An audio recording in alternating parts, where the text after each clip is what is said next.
तो साथियों IAS warriors में स्वागत करते हैं। आपको पता है कि 17 बीपीएससी प्रीलिम्स की नोटिफिकेशन हाल ही में अब जारी ही होने वाली है। 1964 पोस्ट आने वाले हैं। तो टारगेट 1964 हमारा टारगेट होगा कि मतलब 1964 में एक सीट हमारा पक्का हो। उसके लिए हमने एक सीरीज चलाई है जिसमें कि आपको 17 बीपीएससी प्रीलिम्स 17 नवंबर से करके सीरीज होगा, जिसमें सबसे अधिक पता है बीपीएससी का आपने क्वेश्चन देखा होगा या नहीं देखा होगा मैं बता दूं। सबसे अधिक सवाल जो होता है हिस्ट्री से पूछे जाते हैं और हिस्ट्री के मॉडर्न हिस्ट्री सेक्शन से सबसे अधिक सवाल पूछे जाते हैं। मॉडर्न हिस्ट्री सेक्शन मतलब कि भारतीय राष्ट्रीय आंदोलन ईस्ट इंडियन नेशनल मूवमेंट से सबसे अधिक सवाल पूछे जाते हैं। और मैं जो टॉपिक आपके सामने लेके आया हूँ 1857 की क्रांति, इस टॉपिक में थ्योरी भी होगा, एमसीक्यू होगा। आज तक जितने भी स्टेट पीसीएस प्रीलिम्स में या फिर आपको यूपीएससी में सवाल पूछे गए हैं 1857 की क्रांति का एक प्रश्न इससे बाहर नहीं जाएगा। यानी कि समझिए कि हर साल 3-4 क्वेश्चन पूछे जाते हैं, 2-3 प्रश्न पूछे ही जाते हैं 1857 की क्रांति से। तो इस 2-3 प्रश्न में आपका एक चीज़ पक्का हो जाएगा कि यहाँ से टॉपिक से सवाल आएंगे तो आपके टॉपिक से सवाल गलती नहीं होंगे। ठीक है, इसी तरह से जितने इंपॉर्टेंट टॉपिक है मैं पहले उसी को कवर करने की कोशिश कर रहा हूँ।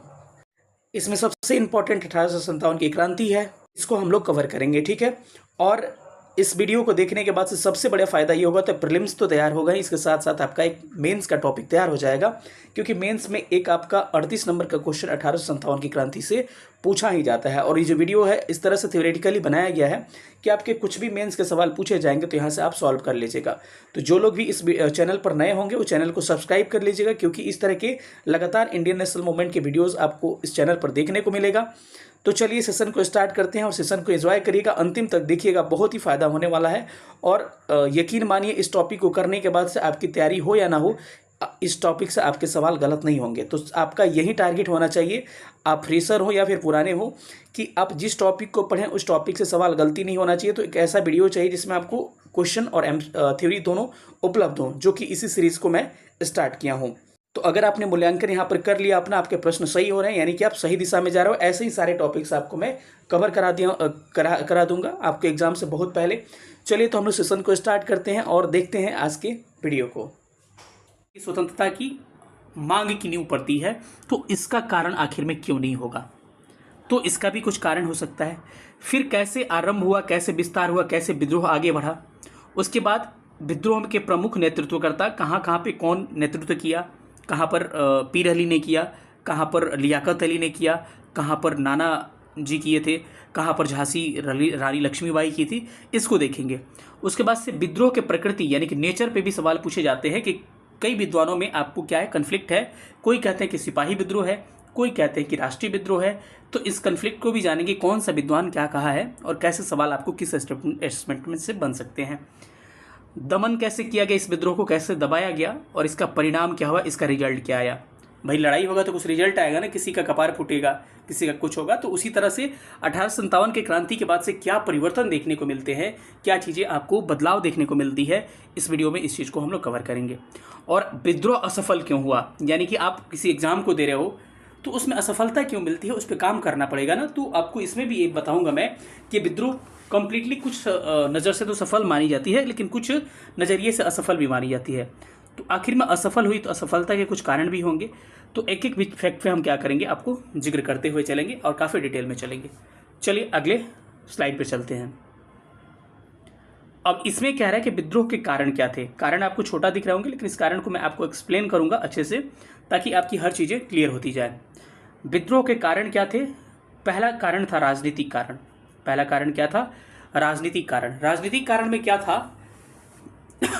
आप कह सकते हैं कि ब्रिटिश सरकार की कुछ आक्रामक नीतियां थी। जैसे कि आपने देखा होगा कि 1798 में जब आता है वेलेस्ली आपको गवर्नर जनरल बन के, तो वो क्या कुछ परिवर्तन, गवर्नर बन के आता है तो कुछ परिवर्तन करता है। अर्थात तो उसने एक सहायक संधि चलाई थी और सहायक संधि में देसी राज्यों को सहायता देकर उनके राज्य को हड़प लेता था। जिसमें आपने पढ़ा होगा कि हैदराबाद को 1798 में, मैसूर को 1799 में, अवध को 1801 में, पेशवा को 1802 में, भोसले और बरार को 1803 में, सिंधिया को 1804 में, इनको क्या किया, ये हड़प लिया।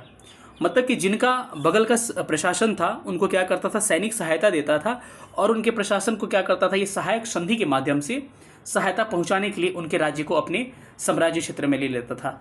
तो ये क्या थे, वेलेस्ली की सहायक संधि भी क्या थी, एक राजनीतिक कारण ही था, या फिर कहें तो प्रशासनिक कारण था। इसके अलावा आपने देखा होगा कि डलहौजी जब गवर्नर जनरल बन के आता है 1848 में, तो उसने एक हड़प नीति चलाया। हड़प डॉक्ट्रिन ऑफ लैप्स कहा जाता है। हड़प नीति में उसने क्या किया कि जिनके पुत्र नहीं है, जिन राजाओं या रानियों के, उनके साम्राज्य को अपने अधिकार क्षेत्र में ले लेता था। यानी कि दत्तक पुत्र जिनके नहीं है उनको अपने अधिकार क्षेत्र में ले लेता था। और इसी के तहत उन्होंने क्या किया कि 1848 से स्टार्ट करता है बघात को, उसके बाद से फिर सतारा को, उसके 1800 संभलपुर को 1849 में, फिर बघात को 1850 में, उसके बाद से उदयपुर को 1852 में, झांसी रानी लक्ष्मीबाई, उनके भी पति मर गए थे, तो 1853 में उनके भी साम्राज्य को डलहौजी ने क्या किया, इस हड़प नीति के तहत हड़प लिया। नागपुर को 1854 में, और अवध पे सुरियना, अवध पे कुशासन का आरोप लगा के 1856 में अवध को भी अपने अंतर्गत क्या कर लेता है, ले लेता है। इसका मतलब ये है कि उस समय आप सोच सकते हैं कि इसके मन में क्या था कि जब ये था तो इसके मन में ये था कि अधिक से अधिक साम्राज्य को अपने क्षेत्र में लाना। तो बताइए कि इतना आप अत्याचार करिए किसी पे, किसी की साम्राज्य ले लीजिएगा, तो कहीं ना कहीं क्या होगा, विद्रोह के लिए क्या होगा, आपको मन में विचार आएंगे और विद्रोह के लिए लोग तैयार होंगे। तो एक साम्राज्य तैयार हुआ कि लोग को रहा नहीं गया कि इतना किसी के साथ हड़प किया जा रहा है, किसी के तहत क्या किया जा रहा है, किसी के सहायक संधि लगाया जा रहा है। तो मतलब क्या हुआ कि ये लोग क्या हुए, साथ में मिलके और एक विद्रोह का क्या बने, कारण बने। तो अब ये तो कारण का एक कारण हो गया, राजनीतिक कारण हो गया। इसके अलावा भी क्या था, भारतीयों के साथ भेदभाव किया जाता था। मतलब कि काम कराने कहीं जाइए थाना में, तो वहाँ पे भी भारतीयों के साथ भेदभाव, काम कराने कहीं और जाइए रास्ते में, वहाँ पे भी लोग, प्रशासनिक लोग, भेदभाव। तो ये भी क्या था, एक राजनीतिक कारण के अंतर्गत ही आ जाता था। आप मेरी बातें समझ रहे होंगे कि राजनीतिक कारण में क्या आ गया। जैसे डलहौजी ने बहुत सारे साम्राज्यों को हड़प लिया सहायक संधि के माध्यम से, वेलेस्ली ने बहुत सारे राजाओं के साम्राज्य को हड़प लिया। तो ये क्या हुआ, इसके कारण एक विद्रोही समूह तैयार हुआ, जो कि 1857 के लिए ये लोग तैयार होते हैं। तो आप समझ गए कि राजनीतिक कारण क्या हुआ। अब बात करते हैं आर्थिक कारण पे। आर्थिक कारण क्या होता है, आर्थिक मतलब कि पैसे से रिलेटेड। ब्रिटेन वाले लोग क्या समझ लिए थे, भारत को यहाँ पर कच्चे माल का बाजार समझ लिए थे। यहाँ पे क्या करते थे, कच्चे माल को लेके जाते थे और बना के अपने मार्केट में, अपने यहाँ बना के और भारत के मार्केट में क्या करते थे, ये लोग बेच लेते थे। यानी यूँ कह सकते हैं कि ये भारत को कच्चे माल का स्रोत एवं तैयार माल के लिए बाजार समझ लिए थे। कि मतलब कच्चा माल यहाँ से लेके जाएंगे, अपने यहाँ बनाएंगे और लाके इन्हीं को बेच देंगे। मतलब कि कम में ले जाएंगे कच्चा माल, अपने यहाँ कपड़ा बनाएंगे या फिर कुछ भी बनाएंगे और वहाँ से लेके भारत में फिर बेच देंगे। तो उससे क्या था कि भारत की कृषि व्यवस्था, उद्योग, व्यापार सब कुछ चौपट होती जा रही थी। क्योंकि भारत केवल क्या बन गया था, बाजार बन के रह गया था और कच्चे माल का स्रोत बन के रह गया था। यहाँ पे इसकी अपनी कुछ चीज़ें हो ही नहीं रही थी। इसके अलावा भारत में लगातार अकाल आते गए और कुछ भू राजस्व नीतियाँ ऐसी लाई गई, जैसे कि आपको पता होगा कि अस्थायी बंदोबस्त हो गया कर्नवालिस के द्वारा, रैयतवाड़ी व्यवस्था हो गया, महलवाड़ी व्यवस्था हो गया, नील की खेती हो गया, धन का निष्कासन सिद्धांत हो गया। तो इसने क्या किया, भारत में आर्थिक विद्रोह का कारण बन के एक सामने आया और लोगों ने कहा कि भारत को ये बर्बाद कर रहे हैं आर्थिक दृष्टिकोण से भी, तो कहीं ना कहीं एक विद्रोह बनता है। तो 1857 का एक आर्थिक विद्रोह एक कारण रहा। इसके अलावा सामाजिक कारण, सामाजिक का मतलब क्या होता है कि समाज में जो चीज़ें होती है उसको सामाजिक बोलते हैं। जैसे कि समाज में कुछ चीज़ें प्रचलित थी, जैसे कि सामाजिक परंपरा, सांस्कृतिक परंपरा। भारत में एक सती प्रथा था कि महिलाओं के पति मर जाते थे तो उनकी पत्नी को उन्हीं के साथ जला दिया जाता था। इसके अलावा विधवा का विवाह नहीं होता था, यानी कि विधवा एक बार हो गई दोबारा उनका विवाह नहीं होगा। तो अंग्रेज़ों ने क्या किया, जैसे कि आपको बात करें, विलियम बेंटिक ने 1829 में क्या किया था, सती प्रथा को क्या कर दिया था, सती प्रथा को गैर कानूनी घोषित करके और जो सती होंगी उनको जलाने की अनुमति को बंद कर दिया था। इसके अलावा आपको पता होगा, लॉर्ड कैनिंग के समय विधवा पुनर्विवाह को क्या किया गया था, स्टार्ट कर दिया गया था कि विधवा लोगों का भी विवाह किया जाएगा। तो इससे क्या हुआ कि कहीं ना कहीं ये अच्छी बात थी, ये तो मैं इससे एग्री हूँ कि अच्छी बात थी, लेकिन कहीं ना कहीं लोगों के मन में ऐसा आया, क्योंकि लोगों के समाज में ऐसी अवधारणाएं थी कि लग रहा है कि हमारे संस्कृति को, सभ्यता को अंग्रेज नष्ट करना चाहते हैं।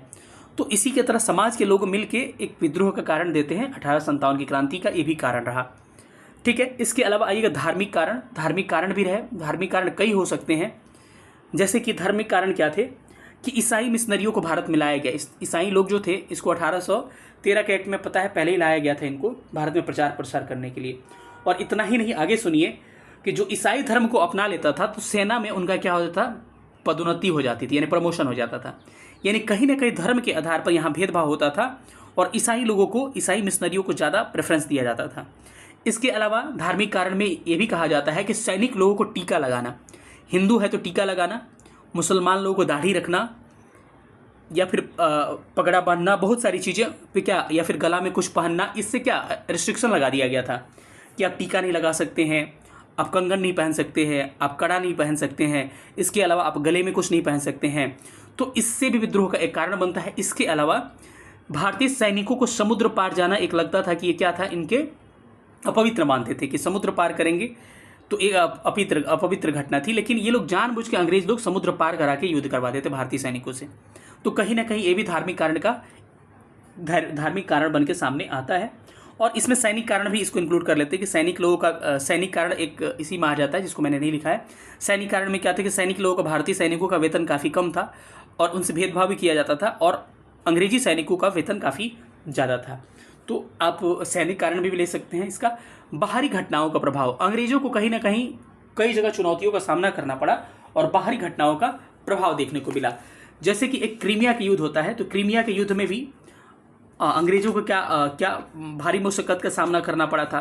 तो कहीं ना कहीं ये लगा था कि बाहरी घटना भी क्या किए, आपको अंग्रेजों के थोड़ा सा छवि को धूमिल किया। प्रथम आंग्ल अफगान युद्ध हुआ 1838 से 42 में, पंजाब युद्ध होता है 1845-49 में, क्रीमिया युद्ध होता है 1854-56 में। तो कहीं ना कहीं इसमें अंग्रेजों की हानि होती है और भारतीय क्रांतिकारी को ऐसा आशा लगने लगता है कि अंग्रेजों को भी देश से निकाला जा सकता है, क्योंकि इन युद्धों में अंग्रेज क्या थे, थोड़ा सा धूमिल पड़े थे, थोड़ा सा कमजोर नजर आए थे।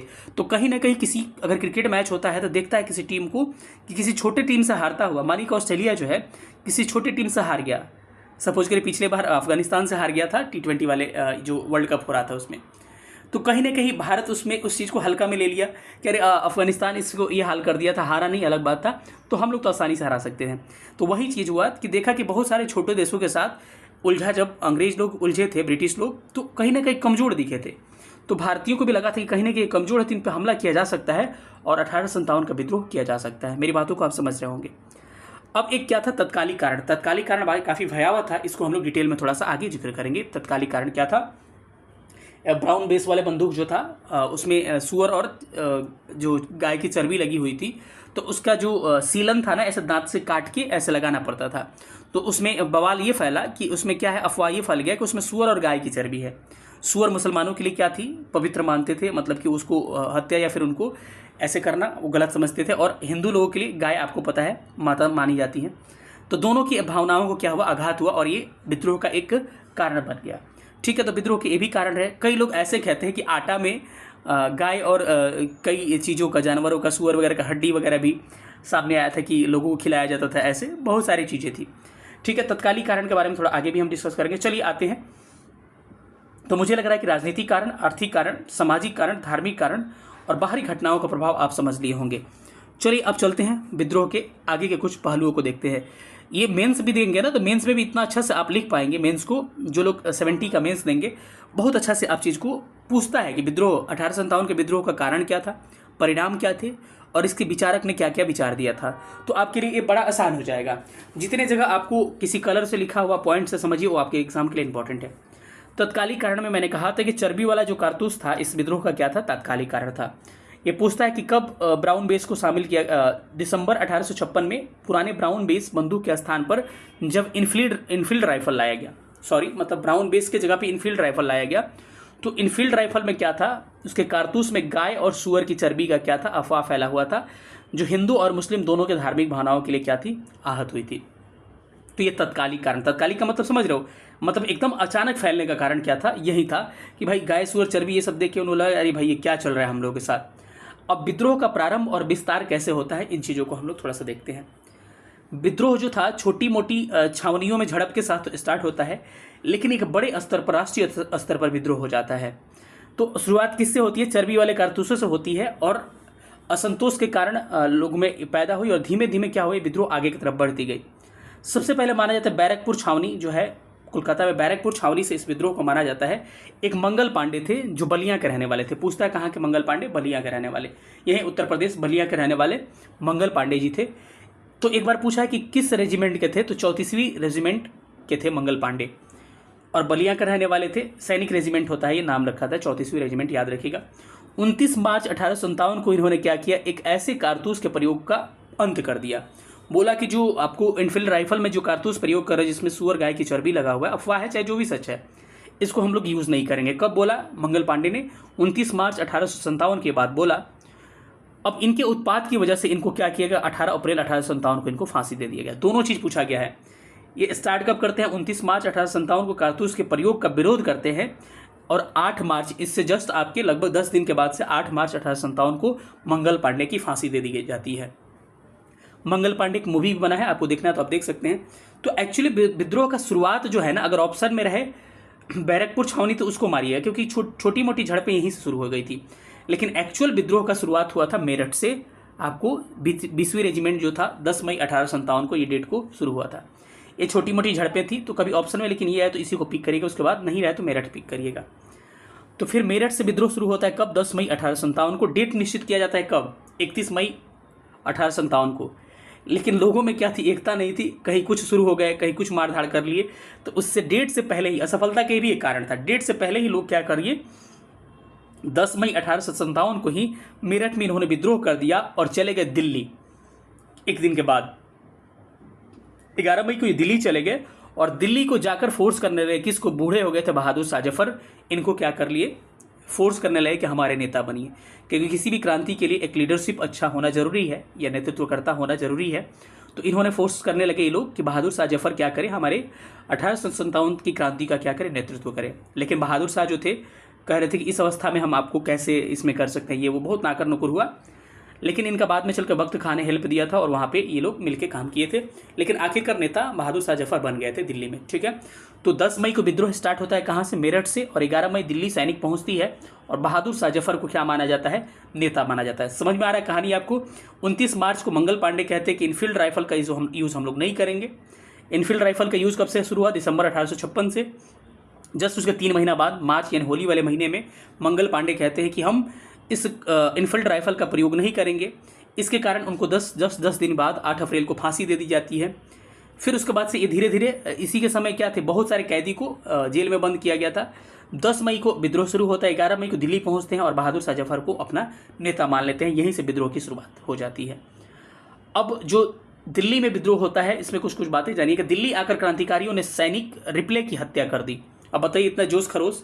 10 मई को निकलते हैं मेरठ से दिल्ली की तरफ, 11 मई को पहुंचते हैं, बहादुर शाह को नेता मानते हैं। और एक अंग्रेजी अधिकारी था जिसका नाम था कर्नल रिप्ले, इसकी इन्होंने क्या कर दी, हत्या कर दी और दिल्ली पर अपना अधिकार जमा लिया। सोचिए इतनी बड़ी बात, अंग्रेज जहाँ पर इतने अच्छे से साम्राज्य का अपने विस्तार कर लिए थे, वहाँ पे एक सैनिक की हत्या करके दिल्ली में ये लोग पहुँच के भारतीय क्रांतिकारी इतने जोश जुनून में थे कि पूरे दिल्ली पर इन्होंने क्या कर लिया, अधिकार कर लिया। इस प्रकार भारत का विद्रोह जो है धीरे धीरे दिल्ली से कानपुर पहुँचा, लखनऊ पहुँचा, बरेली पहुँचा, फैज़ाबाद, झांसी, इलाहाबाद, बिहार इत्यादि क्षेत्रों में फैलता गया। और ये चिंगारी की तरफ ये विद्रोह पूरा भारत में फैल गया, लगभग दक्षिण भारत को छोड़ के। अब सवाल यहाँ पे आता है कि कुछ विद्रोह के नेतृत्वकर्ता थे, लीडरशिप कहाँ पे किसने संभाला, उससे सवाल पूछे जाते हैं कि पूछेगा दिल्ली में इसका नेतृत्व किसने किया था, कानपुर में किसने किया था, लखनऊ में किसने किया था। तो मैं जिसको हाईलाइट करूँगा वो ज़्यादा इंपॉर्टेंट है। बाकी मैंने सारा चार्ट ले लिया है जहाँ से आपकी संभावनाएं बनती है, लेकिन जो मैं हाईलाइट करूँगा वो ज़्यादा आपके लिए इंपॉर्टेंट है। मैं बोल भी दूंगा, ये पॉइंट आपके लिए बहुत इंपॉर्टेंट हो सकता है। चलिए शुरुआत करते हैं और विद्रोह के नेतृत्वकर्ता को हम लोग थोड़ा सा देखते हैं। विद्रोह के नेतृत्वकर्ता में आइएगा तो सबसे पहले आपको देखिएगा कि दिल्ली में विद्रोह का नेतृत्व किसने किया था। बहादुर शाह जफर पहुंचे थे वहां पर। तो बहादुर शाह जफर क्या थे, मेन लीडर बने थे, लेकिन ये बूढ़े होने के कारण ये बोले थे एक अपना क्या स्टेप नहीं रख लिए थे, किसको, बख्त खां को। मतलब बख्त खां को बोले कि चले भाई तुम मेरा साथ देना, चूँकि हम बूढ़े हो गए हैं तो मैं इन चीज़ों को नहीं कर सकता हूँ। तो समझ में आ गया। अब क्या हुआ कि इस समय एक सवाल और पूछता है कि विद्रोह का नेतृत्व किसने किया था उस जगह पर। अंग्रेजी जो था, भारतीय विद्रोह किसका था दिल्ली में, बहादुर शाह जफर का, बख्त खां का। लेकिन अंग्रेज कौन था उसमें, निकोलसन हडसन। तो कई बार पूछता है कि दिल्ली में किसने नेतृत्व किया था, और इसका दमन भी किया था निकोलसन और हडसन ने, और कई लोग इसमें जान भी गंवाए थे, हम बाद में देखेंगे उसको। कानपुर में भारत में नेतृत्व किसने किया था, नाना साहब। अब कई बार नाना साहब का एक उपनाम है वो पूछा जाता है, धोधू पंत। तो पूछेगा कि नाना साहब ने कहाँ पे नेतृत्व किया था 1857 की क्रांति के समय, तो कहिएगा कानपुर में। इनका उपनाम क्या है, तो कहिएगा धोधू पंत। उसके अलावा इनका साथ दिया था तात्या टोपे ने भी। तात्या टोपे का भी नाम पूछता, इनका रामचंद्र पांडुरंग इनका नाम था। तो याद रखिए, कानपुर में नाना साहब, तात्या टोपे दोनों। नाना साहब का उपनाम धोधू पंत और रामचंद्र पांडुरंग निकनेम किसका है? तात्या टोपे का। समझ में आ गया। अब अंग्रेज जो नेतृत्वकर्ता थे दिल्ली यहाँ पे कानपुर में कौन थे? कैंपबेल और ह्यूलर थे, इनको नाम ध्यान रखिएगा। लखनऊ वाला बड़ा इंपॉर्टेंट है। बेगम हजरत महल ने लखनऊ या फिर कहे तो अवध, एनसीईआरटी में अवध लिखता है क्योंकि लखनऊ का क्षेत्र को ही अवध कहा जाता है। तो बेगम हजरत महल ने लखनऊ में इस क्रांति का विद्रोह का नेतृत्व किया था और ब्रिजिस कादिर जो थे इनके पुत्र थे, इन्होंने भी इनकी सहायता की थी। तो अगर ऑप्शन में अधिकतर मिलते हैं बेगम हजरत महल ही मिलती है, ब्रिजिस कादिर कभी कभी मिलते हैं। यहाँ पर नेतृत्व करता है कौन थे अंग्रेजों की तरफ से दमन करने के लिए? कैंपबेल, लॉरेंस और जेम्स आउटरम। ठीक है। झांसी में किसने नेतृत्व किया? रानी लक्ष्मीबाई ने। और सर ह्यूरोज से इनको सामना करना पड़ा। और ह्यूरोज ने ही कहा था रानी लक्ष्मीबाई को कि ये महिलाओं में अकेली मर्द थी। आप सोच सकते हैं रानी लक्ष्मीबाई को क्या कहा था इसने स्टेटमेंट में कि महिलाओं में क्या है, अकेली मर्द हैं, जिसने हमको क्या कर दिया, पानी पिला कर रख दिया। रानी झांसी की रानी जो थी, कहा जाता है खूब लड़ी मर्दानी, वो तो झांसी वाली रानी थी। सच में पानी पिला दिया था हीरोज को। हीरोज ने स्टेटमेंट कहा था कि महिलाओं में अकेली मर्द है ये। ठीक है। इसका स्टेटमेंट आगे हम लोग थोड़ा सा देखेंगे एक्चुअल क्या था। दिल्ली में सोचिएगा बहादुर शाह जफर, बख्त खां, निकोलसन हडसन। कानपुर में ये ज़्यादा इंपॉर्टेंट नहीं है, ये वाला याद रखिए, ये वाला ज़्यादा इंपॉर्टेंट है। कानपुर में नाना साहब धोधूपंत जिनका उपनाम था। तात्या टोपे कहाँ पर? रामचंद्र पांडुरंग इनका उपनाम था। लखनऊ में आपको बेगम हजरत महल, ब्रिजिस कादिर और इनका दमन कौन के? कैंपबेल, लॉरेंस और आउटरम। झांसी में रानी लक्ष्मीबाई और हीरोज को ध्यान रखिएगा, इंपॉर्टेंट है। थोड़ा सा आगे अगर बढ़ते हैं तो ग्वालियर में इसका नेतृत्व तात्या टोपे ने किया था और सर हीरोज वहाँ पे भी थे। यानी कहीं ना कहीं ग्वालियर और झांसी आसपास का क्षेत्र है। तो रानी लक्ष्मीबाई से जो आपको सामना किया था हीरोज, वहीं यहाँ पर भी था। तात्या टोपे ये उतना नहीं पूछता है ग्वालियर वाला। फैज़ाबाद पूछता है, जो पूछेगा गोल कर दूंगा। फैज़ाबाद मोहम्मदुल्लाह और रेनट था, ये भी नहीं पूछेगा। तो याद रखिएगा फैज़ाबाद में कौन नेतृत्व किया था? मोहम्मद अहमदुल्ला ने। कानपुर का डबल हो गया क्या मेरे भाई? कानपुर का डबल हो गया, कोई बात नहीं, कानपुर 2 हो चुका है। बरेली में खान बहादुर खां। तो बरेली में इसका नेतृत्व किसने किया था? खान बहादुर खां ने किया था। और यहाँ पर विंसेंट आयर और कैंपबेल यहाँ के अंग्रेजी अधिकारी थे। इलाहाबाद में कौन किया था? मौलवी लियाकत अली।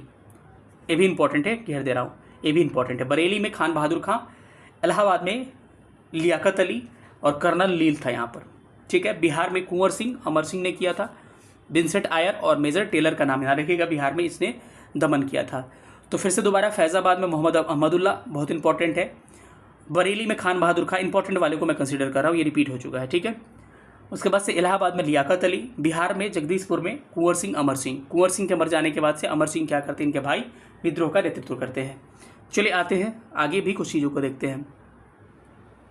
पटना में पीर अली जो थे एक बुक विक्रेता थे, पुस्तक का दुकान था। इन्होंने भी पटना में क्या किया था? इस विद्रोह का नेतृत्व किया था। और यहाँ पे विंसेंट आयर, विलियम टेलर वही थे जो आपको कुंवर सिंह का जो थे जगदीशपुर के वहीं वाले। मेरठ में इसका कदम सिंह बिल्कुल पूछता नहीं है, मेरठ वाला। संभलपुर सुरेंद्र साई, ये भी नहीं पूछता है। असम वाला पूछता है, असम में मनीराम दत्त थे। मनीराम दत्त असम याद रखिएगा। तो इंपॉर्टेंट केस को याद रखिएगा, असम वाले को याद रखिए, मनीराम को। इसके अलावा बिहार में कुंवर सिंह, अमर सिंह, इलाहाबाद में लियाकत अली, बरेली में खान बहादुर खां, फैज़ाबाद में मोहम्मद अहमदुल्ला, झांसी में रानी लक्ष्मीबाई, लखनऊ में बेगम हजरत महल, ब्रिजिस कादिर, कानपुर में नाना साहब धोधूपंत जिनको कहा जाता था, तात्या टोपे, रामचंद्र पांडुरंग, और दिल्ली में बहादुर शाह जफर और बख्त खां। इतना नाम आप ध्यान रख सकते हैं, बहुत इंपॉर्टेंट चार्ट है ये।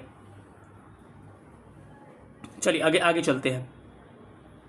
आगे आइएगा तो सर्वप्रथम इस विद्रोह का दमन कहाँ पे किया गया? मतलब कि अंग्रेजों ने इसको बर्बाद कहाँ किया कि मतलब बंद करवा दिया विद्रोह। कहाँ पर? सबसे पहले दिल्ली में। याद रखिएगा महीना 20 सितंबर 1857 पूछता है कि पहली बार 1857 की क्रांति का दमन अंग्रेजों ने कहाँ किया? मतलब कि विद्रोह को दबाना शुरू किया कहाँ पर? आपको दिल्ली में 20 सितंबर 1857 को दिल्ली पर अंग्रेजों ने दोबारा कब्जा कर लिया। ठीक है। और इसमें निकोलसन और हडसन ने अपनी जान गंवा दी थी। तो सवाल ये पूछा गया है, इसलिए ग्रीन से मैं लिखा हूँ कि निकोलसन और हडसन ने कहाँ पर अपनी जान गंवाई थी? तो कहिएगा दिल्ली में अपनी जान गंवाई थी। लास्ट में क्या किया कि मुगल बादशाह को आपको रंगून जेल भेज दिया गया, उनके रिश्तेदारों की हत्या कर दी गई। सोचिए कितना बर्बरतापूर्वक इनसे व्यवहार किया गया। अब बिहार बड़ा इंपॉर्टेंट है आपके लिए, बिहार का जो एग्जाम दे रहे होंगे उनके लिए बहुत इंपॉर्टेंट है। बिहार में आपका नेतृत्व पूछा जाए तो जगदीशपुर में आपको कुंवर सिंह थे, अमर सिंह थे। तो बिहार में भी यही आपको कुंवर सिंह ही माने जाते हैं। और कुंवर सिंह जो थे 15 जुलाई से लेकर 1857 से लेकर 20 जनवरी 1858 तक जगदीशपुर में क्या किया था, ये जमींदार थे वहाँ के, 1857 के विद्रोह का केंद्र था, वहाँ पे नेतृत्व किया था। इनके मर जाने के बाद से 26 अप्रैल 1858 के मर जाते हैं, तो उनके बाद, इनके मृत्यु के बाद अमर सिंह क्या करते हैं, नेतृत्व करते हैं। आपने क्या समझा? जगदीशपुर जो एक क्षेत्र था वो कहाँ था आपको, अभी आरा जो है वहीं जगदीशपुर आरा आसपास का क्षेत्र है भोजपुर डिस्ट्रिक्ट में।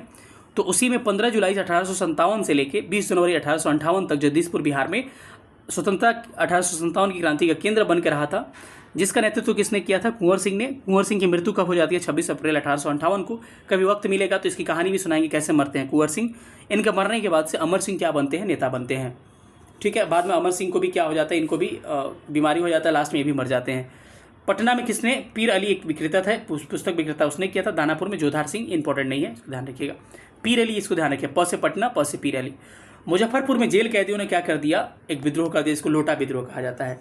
चूँकि जो जेल में थे कैदी लोग, उनको पीतल का लोटा मांगते थे। पीतल के लोटा की जगह कोई और लोटा दिया जाता था माटी का या फिर किसी चीज़ का, तो लोग विद्रोह कर दे, नहीं हम पीतल के लोटा में ही पानी पियेंगे। तो इसी विद्रोह को माना जाता है लोटा विद्रोह। तो सवाल पूछा जा सकता है कि लोटा विद्रोह किस जगह पे बिहार में हुआ था? तो ध्यान रखिएगा, मुजफ्फरपुर में हुआ था।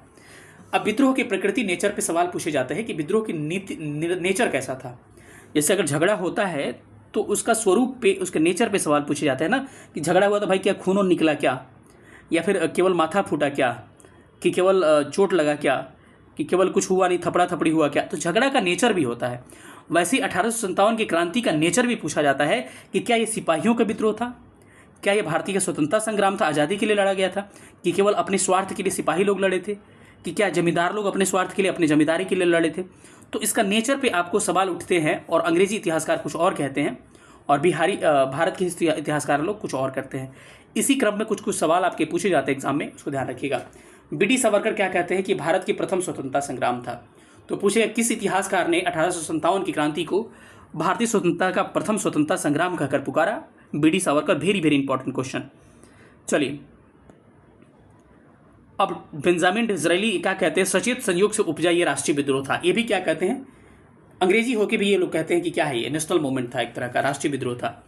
एन सेन कहते हैं, सुरेंद्र नाथ सेन जो है, क्या कहते हैं, ये 1857 का आरंभिक स्वरूप क्या था? सैनिक था, लेकिन बाद में चल के क्या बन गया? राजनीतिक बन गया। यानी कि ये भी कहते हैं कि राष्ट्रीय विद्रोह नहीं था, पहले क्या था? सैनिक विद्रोह था, लेकिन बाद में चल के क्या बन गया? राजनीतिक विद्रोह बन गया। तो कहीं ना कहीं सेन साहब भी नहीं मानते हैं कि राष्ट्रीय विद्रोह था।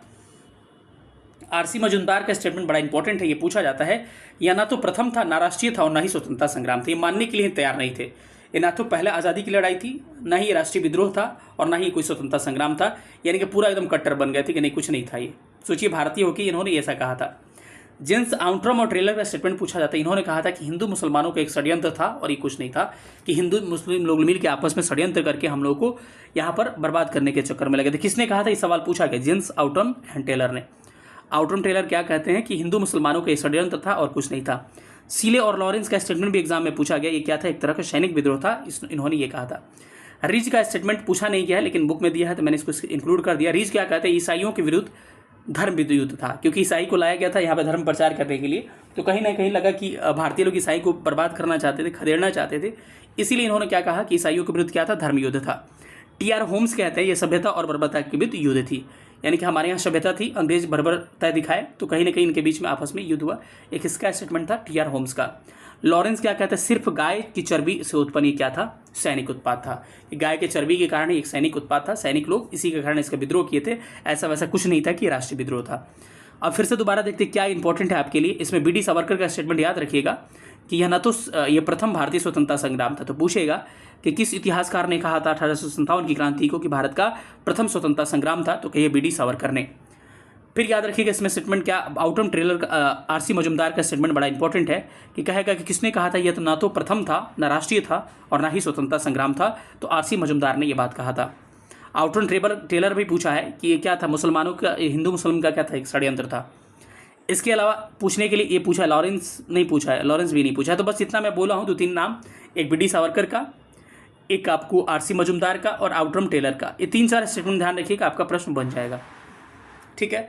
अब कह रहे हैं नीचे की उपयुक्त वर्णन से यह पता चलता है कि विद्रोह के स्वरूप के निर्धारण का क्या था। आज भी इसका डिसीजन नहीं हो पाया है कि किस तरह का विद्रोह था, क्योंकि कुछ को लगता है कि अपने कोई साम्राज्य के लिए लड़ रहा है, कुछ को लगता है कि सैनिक अपने अधिकार के लिए लड़ रहे हैं, कुछ को लग रहा है कि कोई अपनी प्रॉपर्टी के लिए लड़ रहा है, मतलब कुछ ना कुछ। कोई कहते हैं कि आज़ादी के लिए लड़ रहा है। आज तक पता ही नहीं चला कि किस लिए लोग लड़े थे, और इसीलिए इसके नेचर का निर्धारण आज तक नहीं किया गया। और बीपीएससी मेंस में इस पर सवाल बना है, और ये आरसी मजुमदार के स्टेटमेंट पर भी सवाल बना है कि कैसे ये स्टेटमेंट इन्होंने कहा था, क्या ये सही है कि गलत है। तो मेंस वाले भी ध्यान रखिएगा, मेंस में ही यहाँ से सवाल आते हैं और प्रीलिम्स में भी सवाल आते हैं। अब सवाल ये उठता है कि ये सफलता का कारण क्या था। ये क्रांति तो असफल हो गई, सबको पता है, और कुछ सफलता भी मिली, लेकिन सफलता का कारण क्या था। सफलता का पहला सबसे बड़ा कारण मैं कहूँ तो निश्चित उद्देश्य का अभाव था। इनका उद्देश्य ही नहीं था कि किस लिए लड़ रहे हैं हम। भाई आप झगड़ा कर रहे हो, आपको पता ही नहीं क्रांति कर रहे हो किस लिए कर रहे हो। भाई अपनी ज़मीन के लिए कर रहे हो कि आज़ादी के लिए कर रहे हो, आपको पता ही नहीं है, तो आप कैसे लड़ पाइएगा। कुशल नेतृत्व का अभाव था, कोई इसमें नेतृत्व करने वाला नहीं था। लीडरशिप अच्छा चाहिए ना, तो बढ़िया लीडरशिप नहीं होगा तो क्या कभी विद्रोह आपका सफल हो पाएगा। वही हाल यहाँ पर था कि कुशल नेतृत्व नहीं होने के कारण क्या हुआ, ये विद्रोह क्या रहा, असफल माना जाता है। तो इसको भी थोड़ा सा ध्यान रखिएगा। सीमित संसाधन थे। अब बताइए अंग्रेजों के पास क्या क्या थे। अंग्रेजों के पास डाक थे, तार थे, टेलीफोन सेवा, हर चीज़ मौजूद था, लेकिन भारतीयों के पास क्या था, कुछ भी नहीं था। तो भारत के पास संसाधनों की क्या थी, एक्चुअल कमी थी, पैसे रुपए इन सब की भी कमी थी, बहुत सारी प्रॉब्लम्स भारतीयों को हुई थी। तो आप इसको भी थोड़ा ध्यान रख लीजिएगा, एग्जाम में यहाँ से सवाल पूछा जाता है। ठीक है, चलिए अब आगे थोड़ा सा बढ़ते हैं और आगे देखते हैं कि इसमें क्या कहा जाता है। ये राष्ट्रीय भावना का अभाव था, यानी कहने का मतलब कई लोग केवल अपने स्वार्थ के लिए लड़ रहे थे, इसीलिए और सक्सेस नहीं हो पाया विद्रोह। कि कोई अपनी ज़मीन के लिए लड़ रहा था, कोई किसी चीज़ के लिए लड़ रहा था, सब कोई का अपना स्वार्थ था। तो कहीं ना कहीं असफलता का कारण क्या था, ये भी एक कारण माना जाता है। तो इसको भी आप ध्यान रख सकते हैं कि असफलता का ये भी कारण एक माना जा सकता है। विद्रोह में सभी वर्गों का शामिल ना होना। अब देखिए कितने, मतलब इसमें जमींदार लोग जो थे, बड़े लोग, इसमें शामिल ही नहीं हुए। या फिर कहें तो बहुत सारे ऐसे साम्राज्य के लोग थे, सिंधिया शामिल नहीं हुए थे, हैदराबाद के लोग शामिल नहीं हुए थे। तो बहुत सारे जमींदार लोग, बड़े लोग क्या इसमें शामिल ही नहीं हुए थे। तो क्या ये सक्सेस हो पाएगा जब पूरा भारत ही शामिल इसमें नहीं हो पाएगा, क्योंकि इसका क्षेत्र जो था सीमित हो गया था, क्योंकि दक्षिण भारत में इसका प्रभाव देखने को ही नहीं मिला था। अगर पूरे भारत में फैला होता है विद्रोह, तब न जाके हम कहते कि कहीं ना कहीं ये विद्रोह क्या होगा, सक्सेस हो पाएगा। तो इसीलिए इसका क्या था, एक सीमित क्षेत्र था, इसीलिए इस विद्रोह को कहा जाता है कि कभी असफलता के भी कारण था कि इसका विद्रोह का एक सीमित क्षेत्र था और विद्रोह में सभी वर्ग शामिल भी नहीं हुए थे। पूछा जाता है किसने शामिल हुआ था, सिंधिया के राजा थे वो शामिल नहीं हुए थे, जिंद हो गया, नाभा हो गए, इनके राजा क्या हुए थे, इसमें शामिल नहीं हुए थे। इसीलिए एक असफलता का भी कारण माना जाता है कि सबने साथ में मिलकर सहयोग नहीं किया, ये भी असफलता के एक का कारण माना जाता है। इसके अलावा शिक्षित वर्ग उदासीन हो गए, जो पढ़े लिखे लोग थे इसमें शामिल ही होने की, फालतू में हम क्यों फंसे इसमें। समय से पूर्व क्रांति हो गई, यानी कि 31 मई डेट निर्धारित किया गया था और शुरुआत कब कर दी, 10 मई को ही। तो कहीं ना कहीं ये भी असफलता के कारण था कि फिक्स डेट का ये लोग नहीं माने। देसी राजाओं का देसी द्रोही रुख, वही कह रहे हैं कि नाभा, जिंद, सिंधिया, हैदराबाद के निजाम, इन्होंने क्या किया, साथ नहीं दिया। शस्त्रों का अभाव। अब बताइए कि भारत के पास शस्त्र ऐसे ही कम थे, अंग्रेजों के पास गोला बारूद था, ऊपर से विदेश से भी सैनिक बनाए थे, कहा जाता है 96,000 सैनिक भाग लिए थे अंग्रेजों के। अब बताइए इतने इनके पास शस्त्र वगैरह थे। संपूर्ण देश में प्रसारित न होना, ये भी क्या था, एक बड़ा कारण था कि ये कहा जाता है कि पूरे देश में क्या था, ये विद्रोह प्रसारित नहीं हो सका था। तो ये भी क्या माना जाता है, एक असफलता का ये भी सबसे बड़ा कारण माना जाता है कि ये विद्रोह जो था पूरे भारत में प्रसारित ना होकर एक सीमित क्षेत्र में प्रसारित था। यूँ कहें तो दक्षिण भारत में ये विद्रोह क्या था, प्रसारित हो ही नहीं पाया था, केवल उत्तर भारत तक ही सीमित रह के ये विद्रोह रह गया था। और इसमें एक बात कही जाती है कि कुल जनसंख्या का लगभग कितना, कुल जनसंख्या का मात्र लगभग 10% और कुल क्षेत्रफल का मात्र 4% ही क्या हुआ होगा पाया। मतलब 100 लोगों में से 10% लोगों को ही प्रभावित किया और कुल क्षेत्रफल का मात्र 4% क्षेत्रफल ही क्या हो पाया, इससे प्रभावित हो पाया। तो ध्यान रखिए कुल क्षेत्रफल का 1/4 और कुल जनसंख्या के 1/10 भाग ही से क्या हुआ था, प्रभावित हो पाया था। यानी कि क्या था, सीमित क्षेत्र में ही था, संपूर्ण देश में नहीं फैला था। सांप्रदायिकता का खेल, यानी हिंदू मुस्लिम या फिर मराठा जाति पाति भी इसमें होने लगी थी, ये भी असफलता का कारण था। और सैनिकों में अंतर, मैंने कहा ना कि 96,000 सैनिक उनके पास थे और हमारे पास क्या थे, कुछ नहीं थे। उनके पास गोला बारूद क्या क्या थे, हमारे पास कुछ नहीं थे। ये विद्रोह का एक कारण था। कुशल नेतृत्व का अभाव था, सीमित संसाधन थे, राष्ट्रीय भावना का अभाव था। इसके अलावा आपके विद्रोह के सभी वर्ग शामिल नहीं हुए थे, शिक्षित वर्ग उदासीन थे, समय से पूर्व क्रांति हो गई, देसी राजाओं का द्रोही रुख था, शस्त्रों का अभाव था, संपूर्ण देश में प्रसारित नहीं हो सका, सांप्रदायिकता का खेल हुआ, सैनिकों में अंतर हुआ। यही क्या था, हमारे 1857 की क्रांति का सफलता के कारण रहा करते हैं। चलिए अब चलते हैं कारण के साथ, आगे की कुछ चीज़ें हैं उसको हम लोग फॉलो करते हैं। इसके कुछ परिणाम हुए, परिणाम के बारे में हम लोग थोड़ा सा बात करते हैं। परिणाम क्या हुआ कि 1858 का अधिनियम लाया गया और शासन किसके द्वारा? ब्रिटिश ईस्ट इंडिया कंपनी का शासन ब्रिटिश क्राउन को दे दिया जाता है और भारत के गवर्नर जनरल को भारत का वाइसराय बना दिया जाता है। कहने का मतलब 1858 का अधिनियम लाया जाता है। अधिनियम के थ्रू क्या किया जाता है कि ईस्ट इंडिया कंपनी जो शासन करता था उससे शासन चीन के महारानी को, क्राउन को दे दिया जाता है शासन, और भारत के गवर्नर जनरल को भारत का वाइसराय बना दिया जाता है। इसके अलावा आपको यूँ कहा जा सकता है कि कंपनी का शासन का क्या हो जाता है, यहीं पे अंत हो जाता है। ठीक है। अगला है कि सेना का पुनर्गठन किया गया, यानी कि कहीं ना कहीं भारतीय सैनिकों की संख्या घटाई गई और यूरोपियों की संख्या की बढ़ाई गई। यानी कि पहले अनुपात इनका 5:1 का था, यानी कि 5 यूरोपीय भारतीय तो 1 यूरोपीय, मतलब इनका सैनिकों का अनुपात पहले 5:1 था, इसको हटाकर 2:1 कर दिया गया, यानी कि आधा आधा कर दिया गया। पहले 5 भारतीय रहेंगे तो 1 यूरोपीय, अब क्या 2 यूरोपीय पे 1 भारतीय, यानी कि आधा आधा भारतीय यूरोपियों की संख्या हो गई। यानी सैनिकों में कहीं ना कहीं संख्या बढ़ाई जाती है और कहीं ना कहीं अंग्रेजी सैनिकों की संख्या बढ़ाई जाती है ताकि आपको प्रभाव उनका बना रह सके।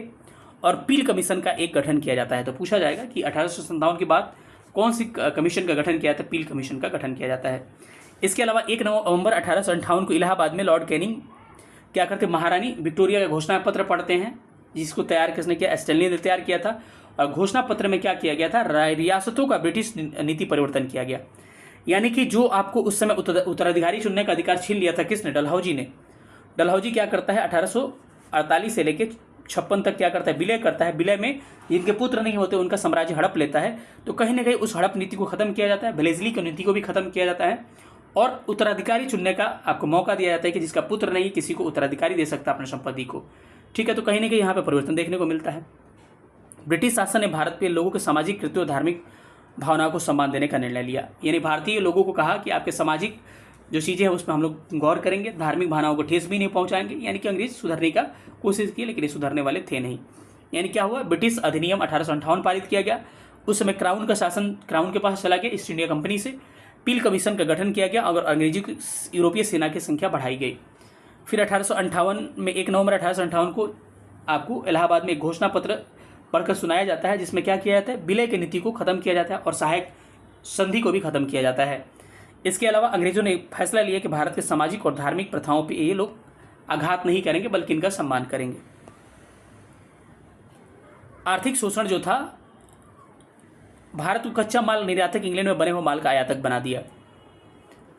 अब क्या हुआ कि अब इसमें भी क्या हुआ कि आर्थिक शोषण के नए युग की शुरुआत हुई। भारत को एक अब कच्चा माल का निर्यातक और इंग्लैंड में बने माल का आयातक बना दिया। यानी कि अभी भी वो चीज़ें होती रही, उसमें ज़्यादा अंतर नहीं आया कि ये लोग माल को भेजते रहे और बना के भारत में सामान भेजते रहे। तो इसमें हिंदू मुस्लिम एकता बढ़ी। यहाँ पर एक इंपॉर्टेंट पॉइंट हुआ कि हिंदू मुस्लिम में क्या हुआ? एकता बढ़ी। पहले कहीं ना कहीं इनमें द्वेष देखने को मिलता था, उसको तो इन्होंने त्याग किया। अब कुछ विविध फैक्ट है मिसलेनियस, जहाँ से एग्जाम में सवाल पूछे जाते हैं, जो भी हाईलाइट किया है कलर से वो इंपॉर्टेंट है। 1857 की क्रांति के समय इंग्लैंड का प्रधानमंत्री पूछा जाता था, कौन था? पामस्टन था। वहीं आपको वायसराय कौन था? आपको वायसराय कौन था भाई? कैनिंग क्या था? वायसराय था। ब्रिटेन की कौन सी महारानी बन गई थी? और मुगल बादशाह कौन था? बहादुर शाह जफर था। इन सब बिंदुओं को आप ध्यान रखिएगा। आगे आते हैं तो एक पूछता है कि 1857 की क्रांति को किसने देखा था? तो मिर्ज़ा गालिब एक उर्दू शायर थे, इन्होंने देखा था। अपनी आंखों देखी घटनाओं को इन्होंने कहा था। और आगरा में इनका जन्म हुआ था, दिल्ली में इनकी मृत्यु हो गई थी। पूछा जाता है सवाल ही। 1857 के इतिहासकार कौन बने थे? इसके सुरेंद्र सेन इसके इतिहासकार बने थे। और भारतीय भाषाओं में लिखने वाले एक ऐसे व्यक्ति थे सर सैयद अहमद खां। इन भारतीय भाषाओं में लिखने वाले प्रथम इतिहासकार बने थे 1857 की क्रांति के बारे में। क्या आपने जाना? प्रधानमंत्री कौन था? पामस्टन था। वायसराय कौन था? कैनिंग था। मुगल बादशाह कौन था? बहादुर शाह जफर था। महारानी कौन थी? विक्टोरिया थी। एक वैसे व्यक्ति थे जो इसको देखे थे, इनका नाम क्या था? मिर्ज़ा गालिब इनका नाम था। इसके अलावा सुरेंद्र सेन ने क्या लिखा था? 1857 की इतिहास लिखा था, सरकारी इतिहासकार इनको बनाया गया था। सर सैयद अहमद खां भारतीय भाषाओं में 1857 के विप्लव पर लिखने वाले कारणों पर पहले व्यक्ति बने थे। चलिए अगले थोड़ा सा फैक्ट को जानते हैं, खाली फैक्ट है इसमें, बस पढ़ते चलिएगा। 1857 की विद्रोह में अंग्रेजों का सबसे बड़ा कट्टर दुश्मन कौन था? मोहम्मद अहमदुल्ला शाह। मोहम्मद अहमदुल्ला शाह पे इतना 50,000 का इनाम रखा गया था और इसके सर को बाद में काट के चौराहे पर लटका दिया गया था। शुरू में कहा गया था कि इसको जो पकड़ेगा उसको 50,000 रुपया दिया जाएगा, और जब पकड़ा गया बेचारा तो इसको चौराहे पर काटकर इसके सर को लटका दिया गया था, ताकि लोग इसको देख के भयभीत हुए कि अंग्रेजों के विरुद्ध काम करने में क्या इसकी परिणाम देखने को मिलती है। ग्वालियर के सिंधिया ने क्या किया था? अंग्रेजों की सहायता किया था। यानी कि यही विद्रोही लोग थे, देसी लोग थे जो गद्दारी किए थे।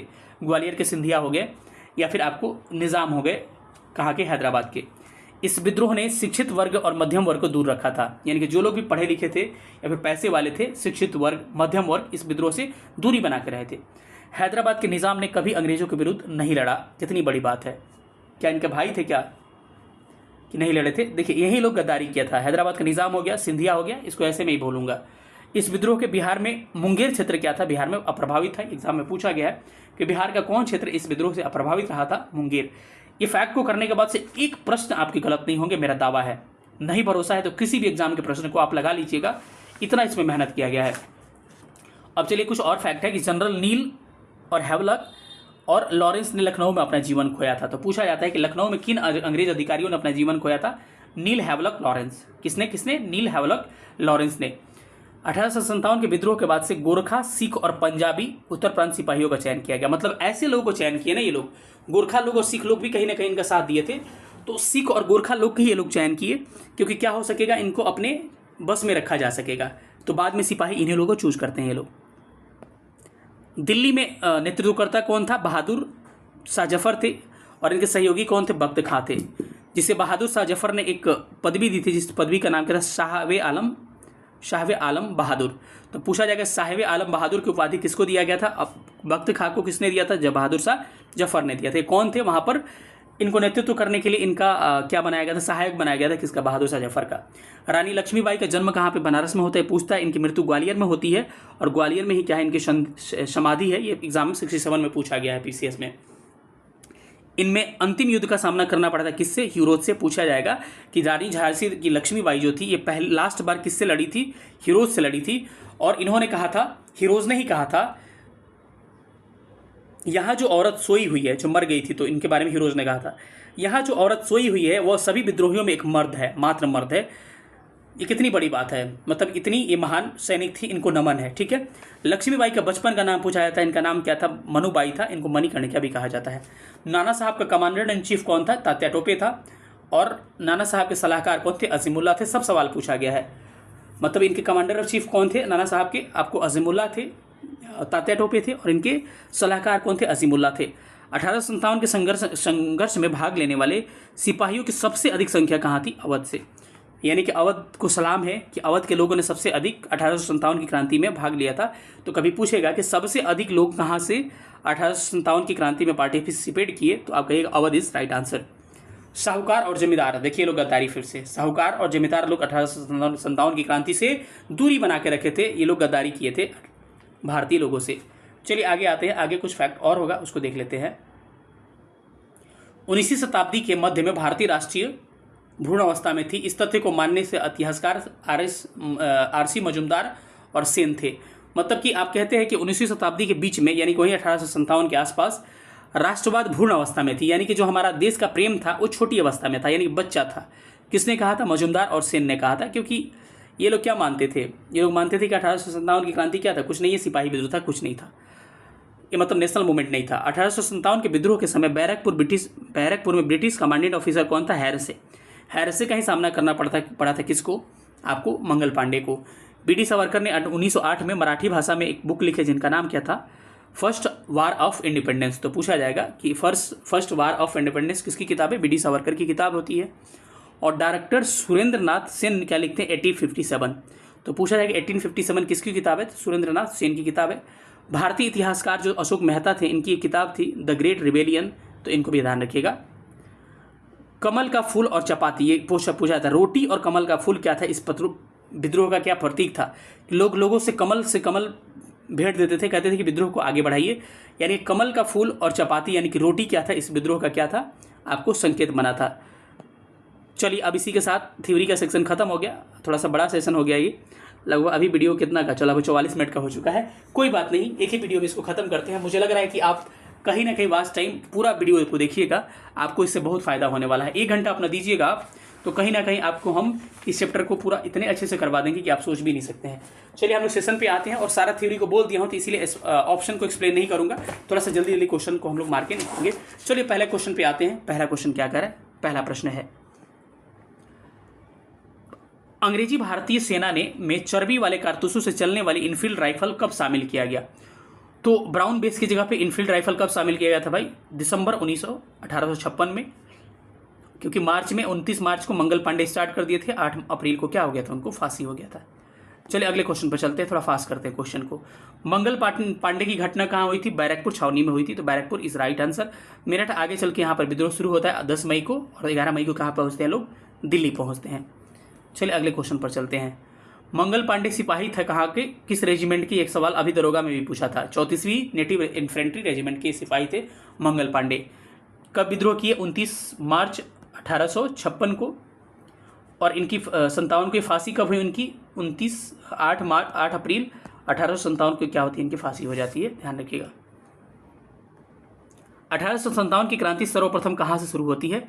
तो ध्यान रखिएगा, इस क्रांति की शुरुआत आपको मेरठ से मानी जाती है। कहाँ पर? 10 मई 1857 से मानी जाती है। और लोग कहाँ पहुँच गए थे? 11 मई को कहाँ चले गए थे? दिल्ली चले गए थे। और बहादुर शाह जफर को क्या माने थे? अपना नेता माने थे।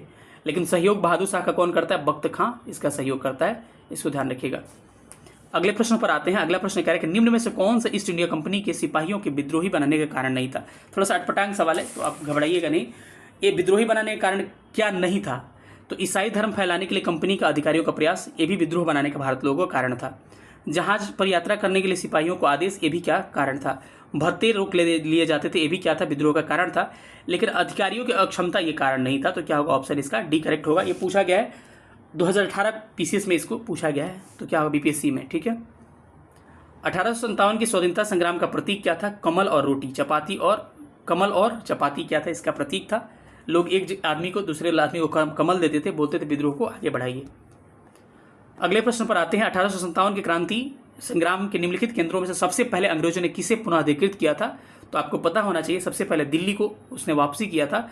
कब भाई? 20 सितंबर 1857 को इन्होंने दिल्ली पर क्या कर दिया था? दोबारा अंग्रेजों ने अधिकार कर लिया था, ठीक है। अगर बात करते हैं कानपुर में विद्रोह का नेतृत्व किसने किया था? नाना साहब ने किया था। वहीं पूछा जाए झांसी में कौन किया था? झांसी में आपको रानी लक्ष्मीबाई ने किया था, इसको ध्यान रखिएगा। दिल्ली में वहीं आपको बख्त खां और बहादुर शाह जफर ने किया था। झांसी रानी लक्ष्मीबाई की मृत्यु कहाँ पर होती है? तो आपको पता है इनकी मृत्यु ग्वालियर में होती है। और ग्वालियर में क्या बनाई गई? इनकी क्या बनाई? समाधि बनाई गई है। और इस पूछा गया आपको 67वीं बीपीएससी 2021 में, इस एग्जाम को पूछा जा चुका है इस क्वेश्चन को, ठीक है। लखनऊ में कौन था भाई? लखनऊ में किसने विद्रोह का? बेगम हजरत महल। बेगम हजरत महल ने क्या किया था? लखनऊ में इस विद्रोह का नेतृत्व किया था। कानपुर में किसने? नाना साहब ने कानपुर में किया था। झांसी में रानी लक्ष्मीबाई ने किया था। और ग्वालियर में किसने? तात्या टोपे ने किया था। तो इनका सारा नाम आप ध्यान रखिएगा, पहले लिस्ट में दिया जा चुका है, थोड़ा फास्ट कर रहे हैं इसीलिए। रानी लक्ष्मीबाई के अंतिम युद्ध का सामना किसने करना पड़ा था? यूरोप से। और इन्हें कहा था कि जो मरी हुई महिला है ये अकेली गिरी हुई लाश में क्या थे? अकेली मर्द है, ठीक है। वह महिला जिन्होंने अवध में 1857 की क्रांति का नेतृत्व किया था। अवध में, अवध का है तो यानी कि लखनऊ वाला पार्ट में क्या हो जाएगा? बेगम हजरत महल क्या हो जाएगा? इसका करेक्ट आंसर हो जाएगा। लखनऊ पूछे, अवध पूछे तो क्या होगा? Begum Hazrat Mahal is correct answer. निम्न में से कौन इलाहाबाद में 1857 की क्रांति का नेतृत्व किया था? आपको पता होगा, मोहम्मद लियाकत अली क्या होगा? ऑप्शन डी इसका राइट हो जाएगा, ठीक है। 1857 के संघर्ष में भाग लेने वाले सिपाहियों की सर्वाधिक संख्या कहाँ की थी? मैंने कहा था अवध के लोग को सलाम है, क्योंकि अवध के लोगों ने सबसे अधिक भाग लिया था। बिहार में जगदीशपुर के जमींदार कुंवर सिंह और अमर सिंह ने विद्रोह का नेतृत्व किया था। वही आपको पटना के पीर अली जो क्या थे आपके एक पुस्तक विक्रेता थे, इन्होंने भी क्या किया था? विद्रोह का नेतृत्व किया था। नाना साहब का कमांडर इन चीफ कौन था भाई? नाना साहब का कमांडर इन चीफ था आपको अजीमुल्लाह। तो ऑप्शन क्या होगा? इसका ए राइट हो जाएगा। नाना साहब का नाम क्या था? धोधू पंत। तात्या टोपे का नाम क्या था? तात्या टोपे का नाम था रामचंद्र पांडुरंग, इसको ध्यान रखें। ब्रिजेश कादिर कौन था? ये बेगम हजरत महल का पुत्र था और लखनऊ में इन्होंने कहीं ना कहीं बेगम को सहयोग दिया था। 1857 के निम्नलिखित क्रांतियों में से किसका वास्तविक नाम आपको रामचंद्र पांडुरंग था? तो किसका भाई? तात्या टोपे का क्या था नाम? रामचंद्र पांडुरंग। नाना साहब का धोधू पंत। धोधू, नाना जी क्या थे? धोधू थे। तो इसका क्या हो जाएगा? आंसर बी करेक्ट हो जाएगा। बिहार में 1857 की क्रांति का नेतृत्व तो 50 बार पूछा गया बीपीएससी में। किसने किया था भाई? कुंवर सिंह ने। और इनके भाई अमर सिंह ने भी किया था। लेकिन बिहार में नेतृत्व किसने किया था? कुंवर सिंह की माना जाता है। ऑप्शन ई भी रहता है, तब भी कुंवर सिंह लिया जाता है। तो Kunwar Singh is right answer. 1857 के विद्रोह में बिहार में 15 जुलाई से लेकर 20 जनवरी तक केंद्र था। कहाँ पर? जगदीशपुर, यानी कुंवर सिंह यहीं के जमींदार थे। निम्नलिखित में से कौन 1857 के विद्रोह में अंग्रेजों का सबसे बड़ा कट्टर जो दुश्मन था? क्या नाम था भाई उसका? मोहम्मद अहमदुल्ला, यानी अहमदुल्ला शाह। क्या हो जाएगा? अहमदुल्ला शाह क्या था? इसका कट्टर दुश्मन था अंग्रेजों का। तो क्या हो जाएगा? ऑप्शन इसका ए करेक्ट हो जाएगा। 1857 के विद्रोह को किस उर्दू कवि ने देखा था? गालिब साहब ने देखा था। गालिब साहब का जन्म आगरा में हुआ था और ये कहाँ में मर गए थे? दिल्ली में मर गए थे। 1857 के विद्रोह में से निम्नलिखित में से कौन सा संबंध नहीं था? बेगम हजरत महल बिल्कुल लखनऊ में थी, कुंवर सिंह बिहार में थे, मौलवी अहमदुल्ला इनका भी सहयोग था, लेकिन आपको उधम सिंह का बिल्कुल योगदान नहीं था। उधम सिंह कहीं ना कहीं भारतीय स्वतंत्रता संग्राम के क्रांतिकारी राष्ट्रवाद में ये लोग जुड़े हुए थे। ठीक है, उधम सिंह हो गया करजन, और क्या क्या था, मदन लाल ढींगरा हो गया। ये कहीं ना कहीं उधम सिंह यही थे जो आपको माइकल ओडायर को मारे थे 1940 में, और इनकी अस्थि भारत में आई थी 1974 में। तो इसको आप ध्यान रख सकते हैं थोड़ा सा। चलिए आगे चलते हैं। 1857 के स्वतंत्रता संग्राम में किस राजवंश ने अंग्रेजों की सर्वाधिक सहायता की थी? तो कौन था भाई? यही था, कौन सा? ग्वालियर के सिंधिया लोग। मतलब कि सबसे अधिक सहयोग किसने किया था? ग्वालियर के सिंधिया ने सबसे अधिक क्या किया था? अंग्रेजों का सहयोग किया था। ऑप्शन क्या हो जाएगा? ये राइट आंसर हो जाएगा। भारत में शिक्षित वर्ग 1857 की क्रांति से जो मध्यम वर्ग था क्या रहे थे? इन्होंने तटस्थता बना के रखी थी, मतलब ये दूर रहे थे, कहीं कहीं इसमें भाग नहीं लिए थे। निम्नलिखित में से वर्गों में से कौन 1857 की क्रांति में भाग नहीं लिया था? तो आपको पता होगा साहूकारों ने भाग नहीं लिया था, और साहूकारों के साथ जमींदारों ने भी भाग नहीं लिया था, यानी बड़े लोग इसमें शामिल नहीं है। तो आंसर क्या हो जाएगा? डी हो जाएगा। इनमें से किसने अंग्रेजी ईस्ट इंडिया कंपनी के कंट्रोल के खिलाफ बगावत नहीं किया था? किसने नहीं किया था? आपको ऑप्शन के हिसाब से आपको पता चल जाएगा। हैदराबाद का निज़ाम, बार बार कह रहा हूँ, ये पूछा गया किसमें? बीपीएससी 2018 में ये सवाल पूछा गया है। 1857 के विद्रोह का कौन सा भाग अप्रभावित रहा था बिहार का? मैं बार बार कहता हूँ, मुंगेर अप्रभावित रहा था, मुजफ्फरपुर में लोटा विद्रोह, पटना में भी हुआ था, पीर अली, आरा में भी हुआ था, और दानापुर में भी हुआ था, हर जगह। यानी कि आंसर क्या हो जाएगा? इसका आंसर आपको करेक्ट क्या हो जाएगा? 5 इज करेक्ट आंसर। यानी कि इस प्रश्न का करेक्ट आंसर क्या हो जाएगा? केवल बी इसका करेक्ट आंसर होगा। बी यानी कि 5 इसका सही उत्तर हो जाएगा। यानी कि बी यानी कि 5 ये हो जाएगा, बी वाला करेक्ट हो जाएगा। इनमें से किसने 1857 के विद्रोह में सक्रिय भाग लिया था? तो ये सवाल अभी हाल ही में पूछा गया बीपीएससी में। किस बीपीएससी में पूछा गया मैं बता भी दे रहा हूँ आपको। 6वीं में पूछा गया था। नाना साहब भी लिए थे, बेगम हजरत महल भी लिए थी, मोहम्मद अहमदुल्ला फैज़ाबाद में लिए थे, बेगम हजरत महल लखनऊ में ली थी, नाना साहब कानपुर में लिए थे, और बेगम जीनत महल कहीं ना कहीं आपको इनका भी योगदान दिल्ली में था। तो इसको ध्यान रख सकते हैं। इसका आंसर क्या होगा? इसका करेक्ट आंसर क्या हो जाएगा? आपको ऑप्शन ई हो जाएगा, उपयुक्त में से एक से अधिक राइट आंसर हो जाएगा। 1857 के विद्रोह के समय भारत का गवर्नर जनरल यानी कि वायसराय कौन था भाई? कैनिंग साहब थे। कहाँ चले गए? कैनिंग साहब थे। ठीक है। 1857 के विद्रोह के समय बैरकपुर में कौन ब्रिटिश अधिकारी था? तो हैरिसे क्या था? ब्रिटिश अधिकारी था। मंगल पांडे की घटना यहीं पे हुई रहती है। 1857 में किसने इलाहाबाद को आपातकालीन मुख्यालय बनाया था? तो वहीं कैनिंग जो था आपातकालीन मुख्यालय बनाया था। किसको? इलाहाबाद को। इसको ध्यान रखिएगा। 1857 के विद्रोह के समय ब्रिटिश प्रधानमंत्री कौन था? मैं बार बार कह रहा हूँ, पामस्टर्न क्या था आपका? इसका ब्रिटिश का प्रधानमंत्री था। ऑप्शन क्या हो जाएगा? बी करेक्ट हो जाएगा। अच्छा, ग्लेडस्टोन कब प्रधानमंत्री था? पीएम ग्लेडस्टोन ब्रिटिश का कब था? आप लोग उत्तर करके बताइए, टॉपिक में पढ़ा चुका हूँ। ठीक है। 1857 का विद्रोह मुख्यतः किस कारण से असफल रहा? तो देखिए, इसके कारण कई थे असफलता के, लेकिन अगर मुख्य कारण देखा जाए तो किसी सामान्य योजना और केंद्रीय संगठन की कमी थी। यही क्या था? किसी सामान्य योजना और केंद्रीय संगठन की कमी थी। इसका क्या हो जाएगा? यही हो जाएगा। लेकिन ऑप्शन रहता इसमें से एक से अधिक, तो क्या हो जाता? हिंदी मुस्लिम की एकता में भी कमी थे, सीमित क्षेत्र भी थे, यानी कि उपयुक्त में से एक से अधिक हो जाता। लेकिन ऑप्शन नहीं होने के कारण क्या हो रहा है? केवल ऑप्शन बी हो रहा है। अगर रहता तो असफलता के भी कारण था। हिंदू मुस्लिम एकता में कमी था, इसका क्षेत्र सीमित था, क्योंकि कह रहा था कि मैं 1/4 क्षेत्रफल और 1/10 जनसंख्या इसमें भाग ले पाया था। तो ऑप्शन यहाँ पे बी करेक्ट हो पाएगा। निम्नलिखित में से किस ब्रिटिश अधिकारी ने लखनऊ में अपना जीवन खोया था? ये थोड़ा सा बढ़िया प्रश्न है, और ये थोड़ा सा यहाँ से घुमा के फिरा के पूछता है। तो किसने खोया था? नील ने खोया था। मैं आपको पहले सब लिखा हुआ फैक्ट में, नील ने भी खोया था, नील के बाद से हेवलॉक ने भी खोया था, और लॉरेंस ने भी खोया था। यानी कि ऑप्शन इसका सी करेक्ट होगा। 2, 3, 4 is correct answer. Nicholson Delhi में था। निकोलसन कहाँ पर था? दिल्ली में था। और ये पूछ रहा है कहाँ का? लखनऊ का पूछ रहा है। निम्नलिखित में से किसने 1857 के विद्रोह को एक षड्यंत्र की संज्ञा दी थी? तो किसने षड्यंत्र की संज्ञा दी थी? तो ध्यान रखिएगा, जेम्स आउट्रम और टेलर ने क्या कहा था कि कुछ नहीं था, एक हिंदू मुस्लिम का षड्यंत्र था। किसने? आउट्रम और टेलर ने। ठीक है। 1857 के विद्रोह को किसके द्वारा प्रथम भारतीय स्वतंत्रता संग्राम कहा गया था? सबको पता है, आपको बी डी सावरकर ने क्या कहा था, भारत का पहली आज़ादी थी, स्वतंत्रता संग्राम था। आंसर क्या हो जाएगा इसका, ए करेक्ट हो जाएगा। भारतीय स्वाधीनता आंदोलन का सरकारी इतिहासकार किसे माना जाता है, आपको याद रखिएगा एस.एन. सेन। एस.एन. सेन क्या है, भारतीय सरकारी इतिहासकार थे। तथाकथित प्रथम राष्ट्रीय स्वतंत्रता संग्राम न तो प्रथम था, न राष्ट्रीय था और न ही स्वतंत्रता संग्राम था। एक इसका स्टेटमेंट था आर.सी. मजुमदार का। इसको मेंस में बीपीएससी पूछ लिया है, इस स्टेटमेंट को आपको क्या करने के लिए, खंडित करने के लिए। बी.डी. सावरकर क्या कहते हैं, भारत की प्रथम आज़ादी थी, ये कहते हैं। ठीक है। 19वीं शताब्दी के मध्य में भारतीय राष्ट्रवाद भ्रूण अवस्था में थी, इस तथ्य को मानने वाले इतिहासकार कौन था। ये पहले फैक्ट अभी मैं आपको पढ़ाया था कि किसने कहा था कि 19वीं शताब्दी के मध्य में, मतलब कि 1857 के आसपास लोग आज़ादी के लिए बच्चे थे, मतलब कि जिनको आज़ादी के बारे में पता ही नहीं था। किसने कहा था, मजुमदार और एस.एन. सेन ने ये बात कही थी, पहले फैक्ट में सब लिखा हुआ है।